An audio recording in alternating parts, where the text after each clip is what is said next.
Hello दोस्तों, मैं Rakesh Yadav Rakesh dust crowd में आप लोगों का स्वागत करता हूं। कल हमने जो है एक टेंस पढ़ा, past indefinite tense, past indefinite का पॉजिटिव सेंटेंस, ठीक ना। और मैं आशा करता हूं कि आप लोगों को समझ में भी आ गया होगा। आज हम उसी सिलसिले को आगे बढ़ाते हुए पास्ट इंडेफिनिट का नेगेटिव सेंटेंस पढ़ेंगे।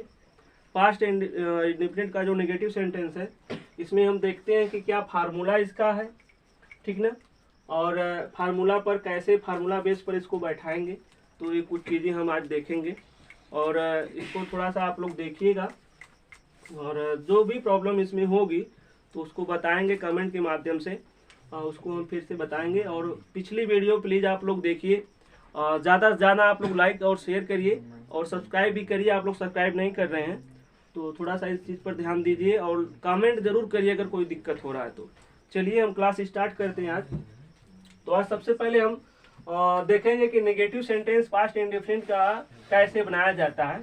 तो मैं फार्मूला ऊपर लिख दिया हूँ। सबसे पहले हमको यदि पास्ट इंडेफिनिट टेंस का नेगेटिव सेंटेंस बनाना है तो सबसे पहले हम फार्मूला देख लेते हैं। सब्जेक्ट, सबसे पहले हम सब्जेक्ट लिखते हैं, कर्ता का प्रयोग करेंगे, ठीक ना। उसके बाद यदि वाक्य निगेटिव है, यदि सेंटेंस निगेटिव है तो हम सब्जेक्ट के बाद डिड नॉट का प्रयोग कर देते हैं।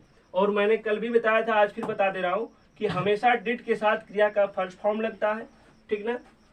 और उसके बाद फिर ऑब्जेक्ट यानी कर्म का प्रयोग करेंगे, और लास्ट में अदर, जो कुछ भी चीजें एक्स्ट्रा होती हैं उनको हम बाद में लिखते हैं, ठीक ना। आगे चलते हैं।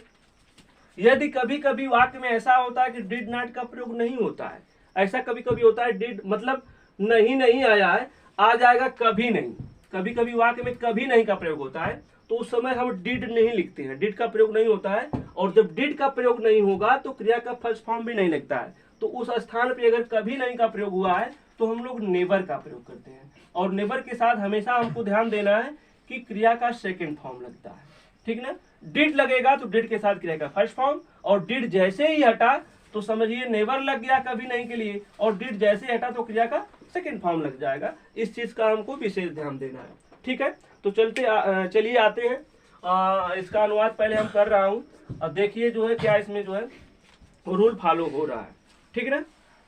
चलिए इसका अनुवाद करते हैं। सबसे पहले हम देख रहे हैं कि वाक्य में हम लगा हुआ, हम आज स्टेशन नहीं गए। तो जैसा कि आप लोग देख रहे हैं कि इसमें नहीं का प्रयोग हुआ है, और इसका जो पहचान है लास्ट में या ई ए ता था ती थी ते थे, है ना, आता है तो इसमें या ए आया है, ठीक ना। तो इसका अनुवाद हम करते हैं। सबसे पहले हमको सब्जेक्ट लिखना है। मैं आपको बता दिया हूं कि सब्जेक्ट को कैसे पहचानेंगे, बताया गया है सब्जेक्ट को कैसे पहचानेंगे। वाक्य में हम लोग कौन से प्रश्न करते हैं, किससे प्रश्न करते हैं, कौन से प्रश्न करेंगे तो आपको खुद ब खुद जो है सब्जेक्ट निकल के आ जाएगा।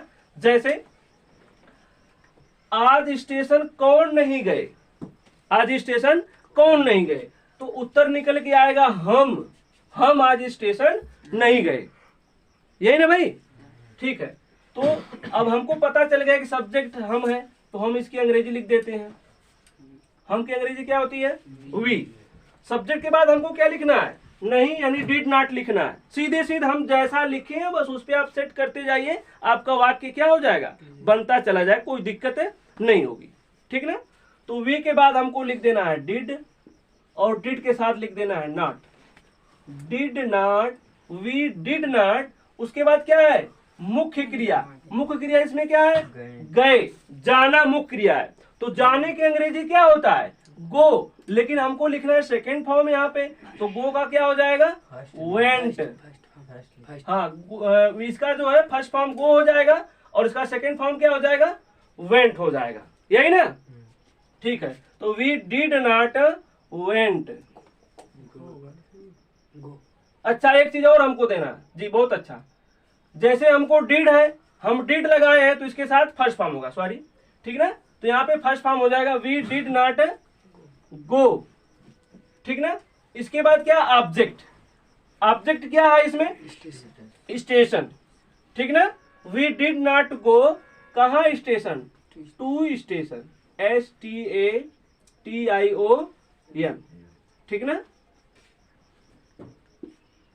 We did not go to station, करता क्या हो गया, वी हो गया, इसके साथ डिड नॉट लगा है और डिड के साथ हमेशा क्रिया का फर्स्ट फॉर्म, ठीक ना, टू स्टेशन। क्लियर है? अगर कोई दिक्कत है तो बताइए। इसमें अभी एक चीज और छूट रहा है, आज, ठीक ना, तो we did not go to station today, TODAY। कोई छूट जाता है वर्ड तो बता दिया करिए आप लोग, ठीक ना। चलिए, अगर इसमें कोई दिक्कत होगी तो बताएंगे। आगे चलते हैं। मैंने कभी कोई वस्तु नहीं चुराई, मैंने कभी कोई वस्तु नहीं चुराई। चलिए इसका देखते हैं अनुवाद क्या होगा, ठीक ना। मैंने का मतलब क्या हो गया, सब्जेक्ट, इसकी हिंदी जो होती है मैं यहां से बना दे रहा हूं। मैंने का आई, ठीक ना। उसके बाद सब्जेक्ट के बाद डिड नॉट, तो इसमें नहीं लगा है, ठीक ना। अब कभी भी लगा है, कभी नहीं, तो क्या हो जाएगा। अब देखिए कोई जरूरी नहीं कि कभी नहीं एक साथ ही लगे, है ना। कभी यहां लग गया, नहीं यहां लग गया, तब भी जान लीजिए कभी नहीं हो गया। समझिए बात को, है ना। अगर नहीं खाली है तब तो ठीक है, डिड नॉट लगाएंगे, लेकिन कभी और नहीं दूर दूर है तो नेवर का प्रयोग करेंगे। मैं यहाँ पे इसीलिए पहले ही लिख दिया हूं, ठीक ना जी। तो आई हो गया। उसके बाद नेवर लिख देंगे, NEVER, आई नेवर, ठीक ना। अब जहां पे डिड नॉट लिखते थे वहीं पे हम क्या लिख देंगे, नेवर का प्रयोग कर देंगे। तो आई नेवर, और उसके बाद मुख्य क्रिया यहाँ पे मैंने फर्स्ट फॉर्म लिखा था, ठीक ना, यहाँ पे लग जाएगा सेकेंड फॉर्म। तो मुख्य क्रिया है क्या, पहले ये क्लियर कर लेते हैं। चुराना, क्या नहीं की, नहीं चुराई। क्यों भाई, करता कौन, मैंने हो गया। अब मैंने क्या नहीं किया, नहीं चुराया कभी कुछ, ठीक ना। तो मुख्य क्रिया यहाँ पे चुराना हो गया। मैंने के द्वारा क्या किया काम किया जा रहा है, चुराने का, तो यहाँ पे हो गया चुराना। अर्थात चुराने का अंग्रेजी क्या होती है आपको पता होगा, स्टील होता है, STEE ना भाई, स्टील मीन्स चुराना। तो इसका सेकंड फॉर्म लगेगा यहाँ पे, क्योंकि नेबर है, तो स्टील का क्या हो जाएगा, स्टोल, स्टील स्टोल स्टोलन, ठीक ना। तो I never stole, STOLE, I never stole, क्या क्या नहीं चुराया, है ना, कोई वस्तु। आई नेवर स्टोल एनीथिंग, कोई वस्तु का क्या हो जाएगा, एनीथिंग, THING। अभी कुछ बच रहा है क्या इसमें, ठीक ना। अगर क्लियर नहीं है तो आप लोग कमेंट करिए, मैं दोबारा इसको बताऊंगा, या कोई और वाक्य आप चाहते हैं, ज्यादा चाहते हैं तो भी मैं और एग्जांपल आपको बता सकता हूं, ठीक ना। चलिए आगे देखते हैं। अगला सेंटेंस है, उन्होंने किसी को गाली नहीं दी थी, उन्होंने किसी को गाली नहीं दी थी। तो उन्होंने की अंग्रेजी क्या होती है, सबसे पहले यह जान लीजिए, क्योंकि करता यही है, तो उन्होंने की अंग्रेजी क्या हो जाता है, दे, दे, ठीक ना। इसमें देखिए नहीं शब्द आया है, नहीं आया है ना, तो इसका अनुवाद हम करेंगे। चलिए देखते हैं। दे क्या हो जाएगा, did not, they did not. यहां तक हम आ गए। पहले मैंने सब्जेक्ट लिखा, उसके बाद डिड नॉट लिख दिया, उसके बाद मेन वर्ब। मेन वर्ब क्या है, गाली देना, है ना। उन्होंने कभी किसी को गाली नहीं दी, तो नहीं दी तो अच्छी बात है ना। क्यों भाई, गरियाए नहीं तो ठीक है ना। चलो गरिया नहीं चाहिए। दे डिड नॉट, अब गाली देने की अंग्रेजी क्या होती है, अब्यूज, ठीक ना। They did not abuse, ABUSE, they did not abuse, ठीक ना। अभी क्या बच रहा है, किसी को, ठीक ना। तो क्या हो जाए, किसी को मतलब anyone। क्यों भाई, अभी कुछ बच रहा है क्या, they did not abuse anyone। कभी नहीं आया है, अगर कभी नहीं रहता तो यहाँ पे ईवर वगैरह लगा देते, ठीक ना। चलिए मैंने क्या लिखा, उन्होंने, सब्जेक्ट पहले है, उसकी अंग्रेजी दे लिख दिया, नहीं लगा है तो डिड नॉट लिख दिया। इसके बाद मुख्य क्रिया क्या है, गाली देना, इसका एब्यूज, यहाँ पे डिड लगा है तो फर्स्ट फॉर्म एब्यूज हो गया। अगर यहाँ पे नेबर रहता तो एब्यूज्ड हो जाता, ठीक ना। फिर किसी को, किसी को अंग्रेजी होगा एनीवन, टू एनीवन भी लिख सकते हैं आप लोग, यहाँ पे टू एनीवन लिख दीजिए, ठीक ना, टू लिख दीजिए, या आप भी लिख सकते हैं, ठीक ना। चलिए अगला देखते हैं सेंटेंस। तुम कल आगरा नहीं गए थे। अगला सेंटेंस क्या है, तुम कल आगरा नहीं गए थे, ठीक ना। चलिए तो तुम की अंग्रेजी क्या हो जाएगी? यू, ठीक ना। उसके बाद यू के साथ डिड का प्रयोग करेंगे, you did not, you did not. उसके बाद जाना की अंग्रेजी क्या होती है? गो, तो डिड है तो उसके साथ क्रिया का फर्स्ट फॉर्म गो हो जाएगा। यू डिड नॉट गो कहाँ? आगरा, टू आगरा। नाम है बड़े से लिख देंगे, AGRA। You did not go to Agra कहाँ है? कल, कल भी आया है ना, तो कल की अंग्रेजी क्या हो जाएगी? पास्ट टेंस में ध्यान दीजिएगा, हमेशा पास्ट टेंस में कल की अंग्रेजी क्या होती है? Yesterday, YESTERDAY। एस्टरडे मीन्स कल। एक किस टेंस में होता है?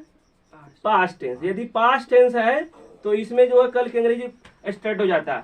यदि फ्यूचर टेंस है, भविष्य काल है, और उसमें कल आ जाता है तो उसकी अंग्रेजी क्या होती है? टुमारो हो जाएगी, ठीक ना। ध्यान दीजिएगा, TOMO डबल RO भाई, double RO W, TOMO RO W। Tomorrow means, इसके मीन्स भी कल होगा। इसका प्रयोग कब करेंगे? फ्यूचर टेंस में, या FUTURE, फ्यूचर टेंस में, ठीक ना। तो ये दो चीजें हैं दोनों का। तो यहाँ पे हमने क्या लिखा? कल का प्रयोग हुआ, चूंकि ये पास्ट टेंस है तो यहाँ पे क्या हो जाएगा? You did not go to Agra yesterday, YESTERDAY। चलिए, अगर आपको किसी टेंस में दिक्कत है तो मैं इसको फिर से बता दूंगा, कमेंट आप करिए।